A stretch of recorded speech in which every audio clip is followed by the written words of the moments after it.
Cooperative ടെക്കിൻ്റെ മറ്റൊരു വീഡിയോയിലേക്ക് സ്വാഗതം. Module 8 Kerala financial corporation assistant Kerala PSCയുടെ പരീക്ഷ സിലബസിൻ്റെ മൊഡ്യൂൾ 8 ക്യാപിറ്റൽ മാർക്കറ്റിൻ്റെ പാർട്ടായിട്ട് വരുന്ന ഒരു ക്ലാസ്സാണ് ഈ വീഡിയോ ഉൾപ്പെടുത്തിയിട്ടുള്ളത്. മേജർ സ്റ്റോക്ക് എക്സ്ചേഞ്ച് ഇൻ ഇന്ത്യയിൽ മേജറായിട്ട് 2 സ്റ്റോക്ക് എക്സ്ചേഞ്ച് ആണുള്ളത്. ഇക്വിറ്റീസ് എക്സ്ചേഞ്ചുകൾ BSE NSE Bombay stock exchange and national stock exchange. അതിലാദ്യത്തതാണ് ബോംബെ സ്റ്റോക്ക് എക്സ്ചേഞ്ച്. എന്താ നോക്കാം. ഏഷ്യയിൽ തന്നെ ഏറ്റവും പഴയ oldest stock exchange in Asia എന്നറിയപ്പെടുന്ന എക്സ്ചേഞ്ചും കൂടിയാണ് BSE Bombay stock exchange. 1875 establish ചെയ്തത്. 1875 ഏഷ്യ ഫസ്റ്റ് അല്ലെങ്കിൽ ഓൾഡസ്റ്റ് എന്നതൊക്കെ MC ക്വസ്റ്റ്യൻ പലപ്പോഴും കാണുന്നതാണ്. ഇതിൻ്റെ ലൊക്കേഷൻ എന്ന് പറയുന്നത് മുംബൈയാണ്. മുംബൈ ദലാൽ സ്ട്രീറ്റ് എന്ന പത്രങ്ങൾ കാണാറുണ്ട്. മുംബൈയാണ് BSE എക്സ്ചേഞ്ചിൻ്റെ ഹെഡ് ക്വാർട്ടേഴ്സ്. ഇതിൻ്റെ ഇൻഡെക്സ് എന്നത് സെൻസെക്സ് ആണ്. BSE സെൻസെക്സ്, NSE നിഫ്റ്റി പരസ്പരം മാറിപ്പോകരുത്. രണ്ടും ബെഞ്ച് മാർക്ക് ഇൻഡെക്സുകളാണ്. അപ്പോൾ എന്താണ് സെൻസെക്സ് എന്നും കൂടെ നോക്കാം. ബ്രാക്കറ്റിൽ ഞാൻ 30 കമ്പനി എഴുതിയിട്ടുണ്ട്. അതിൻ്റെ അർത്ഥം 30ഓളം കമ്പനികളുടെ ഒരു വെയ്റ്റഡ് ആവറേജ് ആണ് സെൻസെക്സ് എന്ന് പറയുന്നത്. അതൊരു സൂചികയാണ്, ഒരു ഇൻഡെക്സ് ആണ്. അത് നോക്കിക്കഴിഞ്ഞാൽ അതൊരു ബെഞ്ച് മാർക്ക് ഇൻഡെക്സ് ആയത് എങ്ങനെ ചോദിച്ചു കഴിഞ്ഞാൽ അതിൽ വരുന്ന കമ്പനികളുടെ പ്രൈസ് മൂവ്മെൻറ്റിനെ ഇൻഡിക്കേറ്റ് ചെയ്യുന്ന ഒരു വെയ്റ്റഡ് ആവറേജ്, അത്ര മനസ്സിലാക്കിയാൽ മതി സെൻസസിനെ കുറിച്ച്. സെൻസെക്സിൻ്റെ ഒരു ഫുൾ ഫോം പറയാറുണ്ട് stock exchange sensitive index. Sensex stock exchange sensitive index. Stock exchange sensitive index എന്നതിൻ്റെ ചുരുക്ക പേരാണ് എന്ത്, സെൻസെക്സ് എന്നത്. വീണ്ടും പറയുന്നു, BSE ബോംബെ സ്റ്റോക്ക് എക്സ്ചേഞ്ചിൻ്റെ ബെഞ്ച് മാർക്ക് ഇൻഡെക്സ് ആണ്. 30 ലാർജ് ഫിനാൻഷ്യൽ സ്ട്രോങ് കമ്പനികളാണ് ഈ 30 ടോപ്പ് കമ്പനികളായിട്ട് വരിക. ഒന്നുകൂടി ചുരുക്കി പറഞ്ഞാൽ ഏറ്റവും ടോപ്പ് മോസ്റ്റ് വെയ്റ്റ് എന്താ പറയുക ക്യാപിറ്റലൈസേഷനുള്ള 30 കമ്പനികൾ. അത് പലപ്പോഴും ചേഞ്ച് വരാം കാരണം സ്റ്റോക്കിൻ്റെ പ്രൈസിലെ മാറ്റത്തിനനുസരിച്ച് ഈ ടോപ്പ് 30 എന്നതിൽ എന്ത് ചെയ്യും, മാറ്റങ്ങൾ വന്നുകൊണ്ടിരിക്കും. അപ്പോൾ അത് ഏത് സമയത്ത് ഒരു 30 കമ്പനികൾ അതിൻ്റെ ഇൻഡെക്സിൻ്റെ ഭാഗമായിട്ടുണ്ടാവും. അതിൻ്റെ ഒരു വെയ്റ്റഡ് ആവറേജ് ആണ് ഈ പോയിൻ്റായിട്ട് നമുക്ക് കാണാൻ പറ്റാറ്. വീണ്ടും കുറച്ച് പോയിന്റും കൂടെ ഉണ്ട് സെൻസസുമായി ബന്ധപ്പെട്ടത്. 1986 ഈ പോയിന്റ് സ്റ്റാർട്ട് ചെയ്യുന്നത്, ഇൻഡെക്സ് സ്റ്റാർട്ട് ചെയ്യുന്നത്. എക്സ്ചേഞ്ച് 1875 വന്നെങ്കിലും നമ്മൾ ഇന്ന് കാണുന്ന BSE സെൻസെക്സ് എന്ന ഇൻഡെക്സ് ലോഞ്ച് ചെയ്യുന്നത് 1986. 30 കമ്പനികളായിട്ട് അകത്തുണ്ടെന്ന് പറഞ്ഞു. ഇൻഡെക്സ് ആയതുകൊണ്ട് ഒരു ബേസ് ഇയർ വേണമല്ലോ. 1978 മുതൽ 78-79 ആണ് ബേസ് ഇയർ ആയിട്ട് എടുക്കുക. അന്നത്തെ ബേസ് വാല്യൂ 100 ആണ്. ആ 100 കയറിയിട്ടാണ് ഇന്നത്തെ എന്താ പറയുക BSE സെൻസെക്സ് പോയിന്റ് നോക്കിയാൽ അറിയാം അത്രയും മടങ്ങ് കമ്പനി വളർന്നു എന്ന് അർത്ഥം. അന്നത്തെ 100 ഇന്നത്തെ ഇന്നത്തെ എത്ര പോയിന്റ് വെച്ചാൽ അതാണ് അത്രയും മടങ്ങ് കമ്പനി വളർന്നു എന്ന് അറിയിക്കാവുന്ന ഒരു ഇൻഡെക്സും കൂടിയാണ്, ഒരു ആവറേജും കൂടിയാണ് സെൻസെക്സ്. വീണ്ടും പറയുന്നു, ബേസ് ഇയർ ലോഞ്ച് ചെയ്യുന്നത് അല്ലെങ്കിൽ സെൻസസ് ലോഞ്ച് ചെയ്യുന്നത് 1986. 30 കമ്പനികളാണ് ഇൻഡെക്സിൽ ഉണ്ടാവുക. ബേസ് ഇയർ എന്ന് പറഞ്ഞത് 1978-79. അന്നത്തെ ബേസ് വാല്യൂ 100 സ്റ്റാർട്ട് ചെയ്യുന്നത്, 100 സ്റ്റാർട്ട് ചെയ്യുന്നത്. ഇൻഡെക്സ് ടൈപ്പ് എന്നത് എന്താണ്, മാർക്കറ്റ് ക്യാപിറ്റലൈസേഷൻ വെയ്റ്റഡ് ആവറേജ് ആണ്. ഞാൻ അത് സൂചിപ്പിച്ചൊരു വെയ്റ്റഡ് ആവറേജ് ആണ്. അതിൻ്റെ ബേസിലാണ്, മാർക്കറ്റ് ക്യാപിറ്റലൈസേഷൻ്റെ ബേസിലാണ്. അപ്പോൾ അടുത്ത ക്വസ്റ്റ്യൻ, എന്താണ് ഈ മാർക്കറ്റ് ക്യാപിറ്റലൈസേഷൻ? മാർക്കറ്റ് ക്യാപിറ്റലൈസേഷൻ എന്ന് പറഞ്ഞാൽ ഒരു കമ്പനിക്ക് ഇത്ര നമ്പർ ഓഫ് ഷെയർ ഉണ്ടാവും. ഇപ്പോൾ എക്സാമ്പിൾ പറയട്ടെങ്കിൽ 100 ഷെയർ, ഒരു കമ്പനിക്ക് ആകെ 100 ഷെയറേ ഉള്ളൂ. അതിന് മാർക്കറ്റിൽ ഒരു വാല്യൂ ഉണ്ടാവും. മാർക്കറ്റിൽ ഒരു ഷെയറിന് 1000 രൂപയാണ്. അപ്പോൾ 1000 × 100 എണ്ണം ഒരു സംഖ്യ കിട്ടുമല്ലോ. അതിനാണ് അവരെ മാർക്കറ്റ് ക്യാപിറ്റലൈസേഷൻ എന്ന് പറയും. അങ്ങനെ 5000-ലധികം കമ്പനികൾ BSEയിലുണ്ട്. അപ്പോൾ ഈ ക്യാപിറ്റലൈസേഷൻ ഏറ്റവും ഹൈ വരുന്ന 30 കമ്പനികൾ അതാണ് എന്ത് ചെയ്യുക ഈ ഇൻഡെക്സിൻ്റെ ഭാഗമായിട്ട് വരിക. പിന്നെ എല്ലാ സെക്ടറും എന്ത് ചെയ്യാറുണ്ട്, ഈ കമ്പനികൾ കവർ ചെയ്യാറുണ്ട്. ബാങ്കിങ്, IT, ഓയിൽ, FMCG അങ്ങനെ ഒക്കെ ഇതിൽ ഈ 30 കമ്പനികൾ ആ സെക്ടറിൽ നിന്നൊക്കെ വരും. അപ്പോൾ ഏറ്റവും ചുരുക്കി പറഞ്ഞു കഴിഞ്ഞാൽ ഇൻഡെക്സിൽ എപ്പോഴും ഒരു ബാരോമീറ്റർ ആയിരിക്കുമല്ലോ. അതായത് ഇന്നത്തെ ഇന്ത്യൻ മാർക്കറ്റിൻ്റെ അവസ്ഥ എന്താ എന്നറിയാൻ നമ്മൾ ആദ്യം നോക്കേണ്ടത് ഈ ഇൻഡെക്സുകളാണ്. അപ്പോൾ നമുക്ക് ആദ്യമേ പറയാം, it act as A barometer of Indian stock exchange. പിന്നെ ഇൻവെസ്റ്റർ സെൻറ്റിമെൻറ്റ് അല്ലെങ്കിൽ എക്കണോമിക് ട്രെൻഡിനൊക്കെ ഇൻഡിക്കേറ്റ് ചെയ്യുന്ന ഒരു ഇൻഡെക്സും കൂടിയാണ് ഇത്, അല്ലെങ്കിൽ ഏത് ഇൻഡെക്സും. പിന്നെ ഇന്ത്യൻ എക്കണോമിക്സ് പെർഫോമൻസ് അറിയാൻ നമുക്ക് എന്ത് ചെയ്യാം, ഇത്തരം ഇൻഡെക്സ് നോക്കാം. അടുത്ത പോയിന്റ്, BSE ആണെങ്കിലും NSE ആണെങ്കിലും റെഗുലേറ്റ് ചെയ്യുന്നത് സെബിയാണ്, സെക്യൂരിറ്റി എക്സ്ചേഞ്ച് ബോർഡ് ഓഫ് ഇന്ത്യയാണ്. ഓൺ ചെയ്യുന്നത് BSEൻ്റെ ഓണർഷിപ്പ് BSE ലിമിറ്റഡ് ആണ്. BSE പബ്ലിക്കലി ലിസ്റ്റഡ് കമ്പനിയാണ്. BSEൻ്റെ ഷെയർ BSE തന്നെ നമുക്ക് വാങ്ങാൻ പറ്റും. ഒരു പബ്ലിക്കലി ലിസ്റ്റഡ് കമ്പനി കൂടെയാണ് എന്ത് BSE ലിമിറ്റഡ് എന്നത്. ഇവർക്കൊരു ഓൺലൈൻ പ്ലാറ്റ്ഫോം ഉണ്ട്. ഇവരെ ട്രേഡിങ്ങിന് ഉപയോഗിക്കുന്ന ഒരു പ്ലാറ്റ്ഫോമിൻ്റെ പേരാണെന്ത്, ബോൾട്ട് എന്ന് പറഞ്ഞാൽ BSE ഓൺലൈൻ ട്രേഡിങ്, അതിൻ്റെ ചുരുക്ക പേരാണെന്ത്, ബോൾട്ട്. NSEക്കും ഉണ്ട് ഒരു ട്രേഡിംഗ് പ്ലാറ്റ്ഫോം. അത് മാറാതിരിക്കാൻ നോക്കണം. അത് നീറ്റാണ്, NEAT. BSE ബോൾട്ട് എന്ന് പറഞ്ഞാൽ ഇലക്ട്രോണിക് ട്രേഡിംഗ് പ്ലാറ്റ്ഫോമാണ്. BSEയിൽ ഉപയോഗിക്കുന്ന ഒരു ട്രേഡിംഗ് പ്ലാറ്റ്ഫോമാണ്. രണ്ട് പ്ലാറ്റ്ഫോമുകളുണ്ട്, രണ്ട് പേരാണ്. പിന്നെ എക്സ്ചേഞ്ചിൽ ഉപയോഗിക്കുന്ന ഒരു ടെക്നോളജിയാണ്, അല്ലെങ്കിൽ ട്രേഡിംഗ് പ്ലാറ്റ്ഫോമാണത് ബോൾട്ട് എന്ന BSE ഓൺലൈൻ ട്രേഡിംഗ്. 5000-ലധികം കമ്പനികൾ ലിസ്റ്റ് ചെയ്തിട്ടുണ്ട്, ഇപ്പോൾ ലിസ്റ്റ് ചെയ്തുകൊണ്ടേ ഇരിക്കുന്നുണ്ട്. NSE ആണെങ്കിലും BSE ആണെങ്കിലും അതിൻ്റെ വർക്കിംഗ് ടൈം എന്ന് പറഞ്ഞത് 9:15 മുതൽ വൈകുന്നേരം 3:30 വരെയാണ്.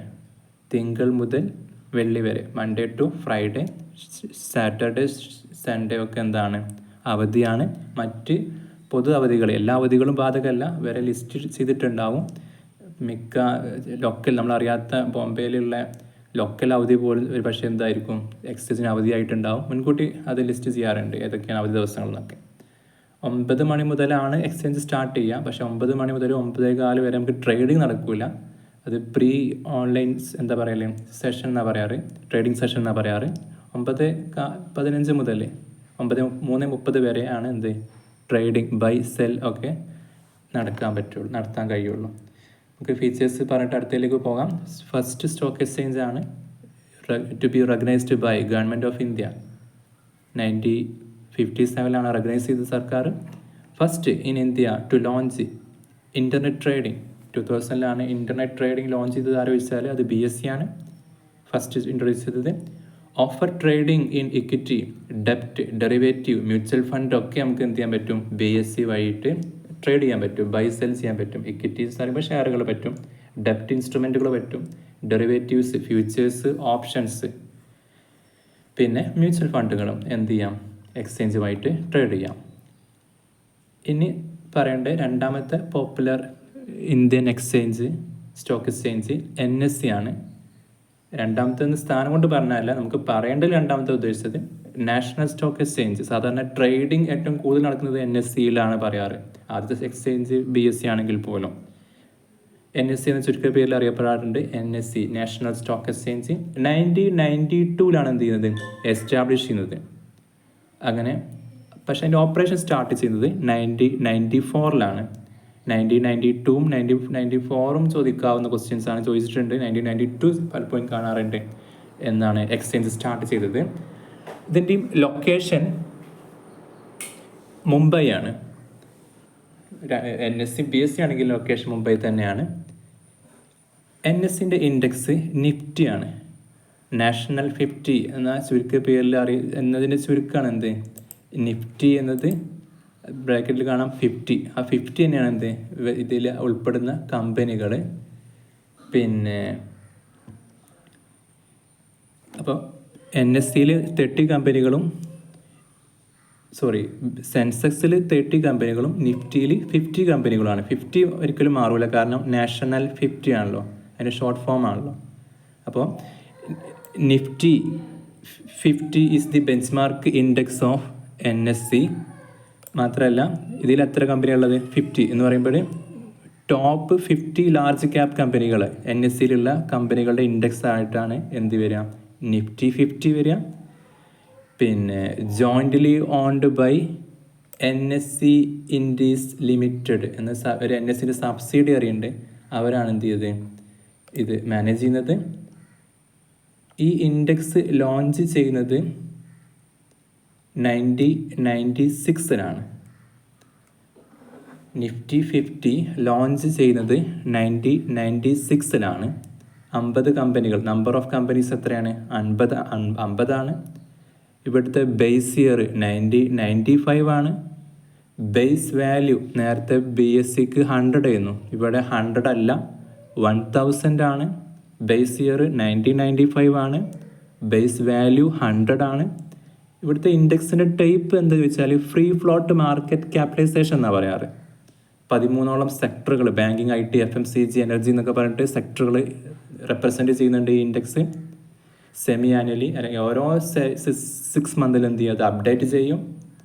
ഇതൊക്കെയാണ് ബേസിക് ആയിട്ട് NSE കുറിച്ച് ഓർക്കേണ്ടത്, അല്ലെങ്കിൽ NSEൻ്റെ ഇൻഡെക്സിനെ കുറിച്ച് ഓർക്കേണ്ടത്. 2 എക്സ്ചേഞ്ചും റെഗുലേറ്റ് ചെയ്യുന്നത് ആരെന്നെയാണ്? Security exchange board of India തന്നെയാണ്. ഇതിൻ്റെ ഓണർഷിപ്പ് ആരാണ് NSE ഓൺ ചെയ്തത്? നേരത്തെ ലിസ്റ്റഡ് കമ്പനിയാണ് പറഞ്ഞു, BSC പബ്ലിക്കലി ഓൺഡ് കമ്പനിയാണ്. പക്ഷേ ഇവിടെ അതിൻ്റെ ഓണർഷിപ്പ് എന്ന് പറഞ്ഞാൽ owned by leading financial institutions and banks ആണ്. അതന്നെ എന്താണ്, ഒരു കൺസോർഷ്യനാണ്, കുറച്ച് ടീമിൻ്റെ, അതായത് primarily owned by a consortium of Indian financial institutions including banks and insurance companies. അതിൻ്റെ മെയിനായിട്ട് വരുന്ന ടീം LIC ആണ്. LICക്ക് തന്നെയാണ് ഏറ്റവും കൂടുതൽ ഹോൾഡിങ്ങും വരുന്നത്. പിന്നെ state bank of India SBI ആണ്. അതുപോലെ വേരിയസ് അതർ ഫിനാൻഷ്യൽ ഇൻസ്റ്റിറ്റ്യൂഷൻസിൻ്റെ ഒരു കൺസോർഷ്യനാണ് എന്ത് ചെയ്യുന്നത്, NSE ഓൺ ചെയ്യുന്നത്. ഇവരെ ട്രേഡിംഗ് പ്ലാറ്റ്ഫോം നേരത്തെ ബോൾട്ട് ആയിരുന്നു, BSC ബോൾട്ട് എന്ന് പഠിച്ചു വെച്ചാൽ മതി. NSEക്ക് NEAT ആണ്, national exchange four automated trading, NEAT. ഇതാണ് ഇവരെ ഓൺലൈൻ ട്രേഡിംഗ് പ്ലാറ്റ്ഫോം ടെക്നോളജിൻ്റെ പേര്. ഇവിടെയും തന്നെ ലിസ്റ്റഡ് കമ്പനിയിൽ ഒരുപാട് കമ്പനികളും NSE ലിസ്റ്റ് ചെയ്തിട്ടുണ്ട്. മിക്ക കമ്പനികളും NSEയിലും BSCയിലും ലിസ്റ്റ് ചെയ്തിട്ടുണ്ടാവാം. ചിലത് ഏതെങ്കിലും ഒരു കമ്പനിയിൽ എന്തുണ്ടാവുള്ളൂ, ലിസ്റ്റ് ചെയ്തിട്ടുണ്ടാവുള്ളൂ. ഫീച്ചേഴ്സ് നോക്കാം. First, demutualised and electronic stock exchange India എന്ന് ചോദിച്ചാൽ അതിൻ്റെ ആൻസർ എപ്പോഴും NSE ആയിരിക്കും. അപ്പോൾ അടുത്ത ക്വസ്റ്റ്യൻ, എന്താണ് ഡീമ്യൂട്ടിലൈസ്ഡ്? വേറെ ഫീച്ചർ ഇലക്ട്രോണിക് എക്സ്ചേഞ്ച് ആണ്. ഫസ്റ്റ് ഇലക്ട്രോണിക് എക്സ്ചേഞ്ച് ചോദിച്ചാലും അത് എന്താണ്, NSE ആണ്. വരുമ്പോൾ തന്നെ ടെക്നോളജി ബേസ് ആയിട്ടാണ് എന്ത് ചെയ്യുന്നത് വരുന്നത്. ഡീമ്യൂട്ടിലൈസ്ഡ് എന്ന് പറഞ്ഞാൽ it's an exchange, it's a stock exchange that has transformed from a member owned mutual organisation to a profit shareholder owned corporation. എന്ന് പറഞ്ഞാൽ മെമ്പർ ഓൺഡ് മ്യൂച്വൽ ഓർഗനൈസേഷൻ എങ്ങോട്ട് കൺവേർട്ട് ആവുന്നുണ്ട്, ഒരു പ്രോഫിറ്റ് ഓറിയൻറ്റഡ് ആയ shareholder owned ആയ corporation convert ചെയ്ത് തന്നെ എന്ത് പറയല്, ഡീമ്യൂട്ടിലൈസ്ഡ് പറയാം. അപ്പോൾ ആ തരത്തിലുള്ള ഒരു എക്സ്ചേഞ്ചും കൂടിയാണ് എന്ത് NSE. This means the ownership of exchange is no longer restricted to its members. എന്ന് പറഞ്ഞാൽ ബ്രോക്കേഴ്സ് ആയിരിക്കും ഇവിടെ മെമ്പർ, അവർ മാത്രം ഇത് ലിമിറ്റ് ചെയ്യപ്പെടുന്നില്ല. പിന്നെ ആരിലേക്കുണ്ട്, but is open to outside investors who purchase the share. മറ്റൊരു feature, introduce screen based trading system. ഇവരെ പ്ലാറ്റ്ഫോമിന് എന്താണ് വരുമ്പോൾ തന്നെ എന്താണ് 90s ഇൻട്രൊഡ്യൂസ് ചെയ്യുമ്പോൾ തന്നെ അത് സ്ക്രീൻ ബേസ്ഡ് ട്രേഡിംഗ് സിസ്റ്റമാണ്. പിന്നെ അതിന് ഒരുപാട് പ്രത്യേകതകളുണ്ട്, ഹൈ സ്പീഡ്, ട്രാൻസ്പെറൻസി, അങ്ങനെ കുറച്ച് ഫീച്ചേഴ്സ് കൂടെ ഇതിലുണ്ട്. പിന്നെ major role of development of derivatives in derivative മാർക്കറ്റിലും വലിയ റോള് ആര് വഹിക്കുന്നുണ്ട്, NSE വഹിക്കുന്നുണ്ട്. ഒരു കമ്പാരിസൺ നടത്തി നോക്കാം. NSE BSC കൺക്ലൂഡ് ചെയ്യാണ്. രണ്ടിൻ്റെയും എസ്റ്റാബ്ലിഷ്മെൻറ്റ് ഡേറ്റ് 1875 BSC, NSE ആണെങ്കിൽ 1992 ആണ്. ഇൻഡെക്സ് BSC സെൻസെക്സ് എന്ന് പറയുമ്പോൾ 30 കമ്പനികൾ. NSE Nifty 50, അതിൽ എത്ര കമ്പനികൾ, 50 കമ്പനികൾ. ട്രേഡിംഗ് പ്ലാറ്റ്ഫോം ബോൾട്ടാണ്, BSC ഓൺലൈൻ ട്രേഡിംഗ്. NSE ആണെങ്കിൽ NEAT ആണ്, നാഷണൽ എക്സ്ചേഞ്ച് എന്താണ് NEAT ഓട്ടോമേറ്റഡ് ട്രേഡിംഗ്. പിന്നെ ഇലക്ട്രോണിക് സിസ്റ്റം ഇൻട്രൊഡ്യൂസ് ചെയ്യുന്ന എന്നാണ് 1995 ആണ് BSCയിൽ. NSEയിൽ എന്താണ് അതിൻ്റെ സ്റ്റാർട്ടിങ്ങിൽ തന്നെ 1994 അത് ഓപ്പറേഷൻ സ്റ്റാർട്ട് ചെയ്തത്. അപ്പോൾ ഫ്രം ദി ഇൻസ്പെക്ഷൻ, കമ്പനിയുടെ എണ്ണത്തിൽ വലിയ കാര്യമൊന്നുമില്ല, 5000-ലധികം കമ്പനി ലിസ്റ്റ് ചെയ്തിട്ടുണ്ടെന്ന് ഓർത്ത് വെച്ചാൽ അത് ഓർക്കാനൊന്നുമില്ല, അത് ദിവസം മാറിക്കൊണ്ടിരിക്കും, അത് ആരും ചോദിക്കൂല. 6000-7000 കമ്പനി അധികം NSE BSCയിലൊക്കെ എന്ത് ചെയ്തിട്ടുണ്ട്, ലിസ്റ്റ് ചെയ്തിട്ടുണ്ട്. മാർക്കറ്റ് ഷെയർ എന്ന് പറഞ്ഞാൽ smaller than NSE in volumes. N S സിക്ക് ആണെങ്കിൽ ലാർജർ ആയിരിക്കും. അതാണ് വോളിയം കമ്പയർ ചെയ്യുകയാണെങ്കിൽ, ട്രേഡ് കമ്പയർ ചെയ്യുകയാണെങ്കിൽ ബി എസ് സിക്ക് കുറവാണ് ഉണ്ടാവാറ്, എൻ എസ് സിക്ക് എന്തുണ്ടാവുക കൂടുതലുണ്ടാവുക. അതാണ് ഈ പോയിന്റ് പറഞ്ഞത്. Smaller than N S C in volume, trade volume ഉദ്ദേശിച്ചത് കേട്ടോ. പക്ഷേ എൻ എസ് സിക്ക് എന്താണ് ലാർജർ ആണ് കമ്പാരിറ്റീവ്ലി ബി എസ് സിയുമായി കമ്പയർ ചെയ്യുമ്പോൾ. ടേൺ ഓവർ കമ്പയർ ചെയ്യുമ്പോൾ അതാർക്കാണ് കൂടുതലുണ്ടാവുക? എൻ എസ് സിക്ക് ആയിരിക്കും. ഇത്രയാണ് ഈ ക്ലാസ്സിൽ ഉൾപ്പെടുത്തിയത്. Thanks for watching.